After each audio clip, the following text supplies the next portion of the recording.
Micromax mobile కేవలం 3,500 రూపాయలే. కేవలం 3,500 రూపాయలే మామా. ఈ రోజు వచ్చేసి స్పెషల్ ఆఫర్. ప్రతిరోజు ఇలాంటి ఆఫర్ అప్డేట్ వస్తుంది. నైట్ 9 నుండి 10 లోపల, రాత్రి 9 నుంచి 10 లోపల కంపల్సరీ ప్రతిరోజు వస్తుంది.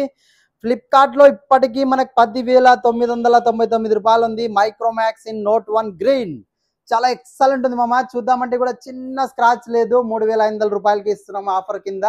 ప్రతిరోజు ఒక మొబైల్ అయితే ఇవ్వడం అయితే జరుగుతుంది. అలా అని చెప్పి కంపల్సరీ మొబైల్ ఉన్న వాళ్ళు మాత్రం అయితే బుక్ చేసుకోకండి. మొబైల్ లేని వాళ్ళు చాలా మంది ఉన్నారు మామ. కంపల్సరీ వాళ్ళ కోసం మాత్రమే ఇలాంటి స్పెషల్ ఆఫర్. కానీ మన కోసం కూడా పెద్ద మొబైల్స్ కూడా తక్కువలో అనౌన్స్మెంట్ చేస్తాను త్వరలో. కంపల్సరీ అది కూడా తీసుకుందరు. కానీ ఇప్పుడున్న మొబైల్ అయితే 3,500 రూపాయలు. మొబైల్ లేని వాళ్ళ కోసం మాత్రమే ఇదైతే. కంపల్సరీ ఎవరైనా కానీ ఫస్ట్ కాల్ చేయండి, బుక్ చేసుకోండి. ఎంత దూరం ఉన్నా కొరియర్ చేయడం జరుగుతుంది. అలా అని చెప్పి గంటల తరబడి ఫోన్లు చేయకండి దయచేసి. కేవలం 1 అవర్ తర్వాత సోల్డ్ అయిపోయి